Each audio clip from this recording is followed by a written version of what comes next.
People often ask us why the pork tastes different, why it tastes better. I think the difference is due to the genetics of the pigs. So the animals here are Berkshire sired, which means the father of the market animals is a Berkshire boar, and Berkshire pigs have been known for a long time to have a lot of intermuscular marbling, and that's the kind of fat you see, in with the lean on a pork chop, for example. It makes it taste great, hold water, and be juicy.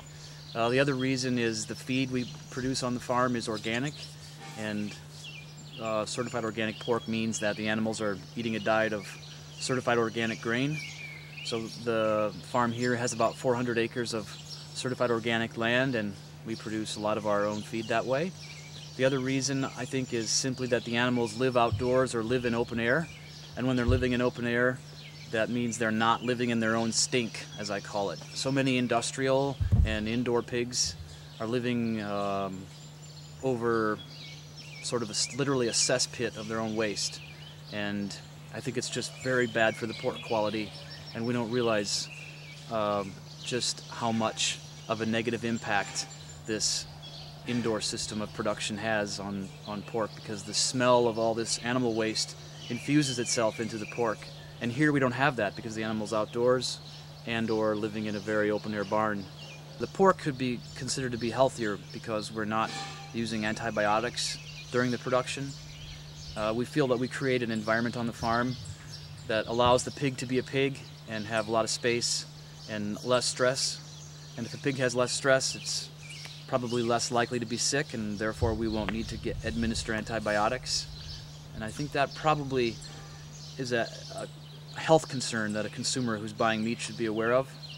The way we run this farm is really based on a holism approach.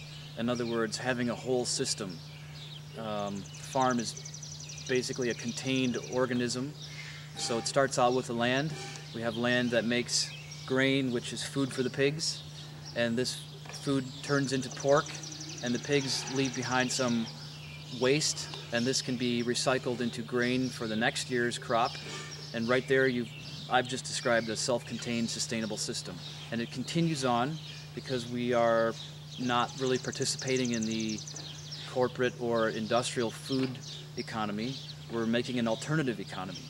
We find partners and people who appreciate these things and want to buy this food, and they work directly with us, and I think these relationships are mutually beneficial, and it's healthy for the planet because we're not utilizing so much fossil fuel. We're not utilizing as many chemicals, or energy intensive, capital intensive inputs are reduced here. We have a lot less, I think, erosion on our land, and we have less chemical runoff or no chemical runoff because of the organic farming and management of this acreage. All these are things that we could say improve the health of the planet. I think the jobs we create here in rural America for people to have meaningful work are good for the, let's say, the economic side of the planet. One thing I think that makes this farm very special is the fact that we're making food for people. And that may sound simplistic, but I think most farmers today forget about their responsibility to be making food for people. Let's look back 100 years at Iowa or Illinois or any of the Midwestern states. You saw farmers making food for people, and because they were making truly food for people and not food for cars or food for animals, they were creating a lot more value in their local economies and offering more value for the overall macroeconomic picture they were working within.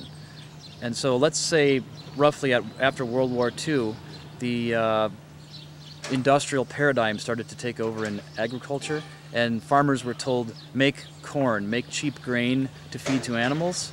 And I think that was kind of a regression. In other words, they're stepping down on the economic ladder from being a maker of food for people to now being a maker of food for animals. And very recently in our world, we've been told as farmers that we need to now make food for cars or make energy. Ethanol, biodiesel, these things are okay, but I really think as a true farmer, you ought to be looking at your responsibility to make food for people. And if we were making food for people, we would be in a better position, I think, in farming today.